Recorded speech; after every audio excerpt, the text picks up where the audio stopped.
சுவாமி விவேகானந்தரின் வீர மொழிகள்.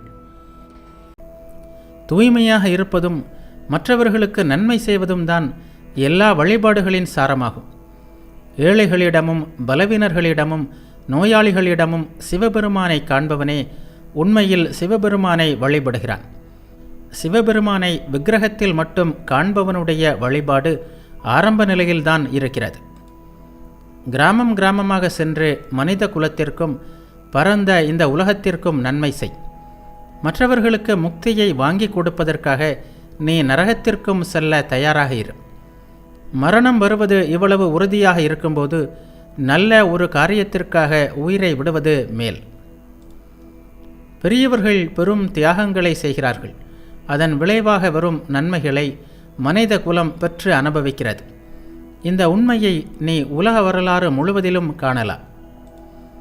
உனது சொந்த முக்திக்காக எல்லாவற்றையும் நீ துறந்துவிட விரும்பினால் அது அவ்வளவு ஒன்றும் பாராட்டுவதற்கு உரியதில்லை. உலகத்தின் நன்மைக்காக உன் முக்தியையும் நீ தியாகம் செய்துவிட விரும்புகிறாயா?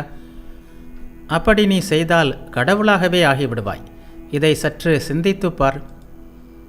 புனிதமான வாழ்க்கையின் விளைவாக எழும் உற்சாகத்தினால் எழுச்சி அடைந்தவர்கள், கடவுளிடம் அழியாத நம்பிக்கை என்பதை அரணாக பெற்றவர்கள், ஏழை எளியவர்களிடமும் தாழ்ந்தவர்களிடமும் ஒடுக்கப்பட்டவர்களிடமும் கொண்ட இரக்கம் காரணமாக சிங்கத்தை போன்ற தைரியம் அடைந்தவர்கள், இத்தகைய ஆண்களும் பெண்களும் 100,000 பேர் வேண்டும்.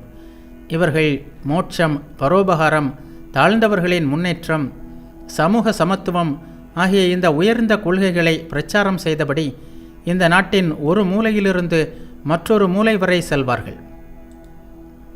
என் மகனே, உனக்கு எனது சொற்களின் பேரில் ஏதாவது மரியாதை இருக்குமானால் முதலாவதாக உன்னுடைய அறையின் எல்லா கதவுகளையும் ஜன்னல்களையும் திறந்துவிடு.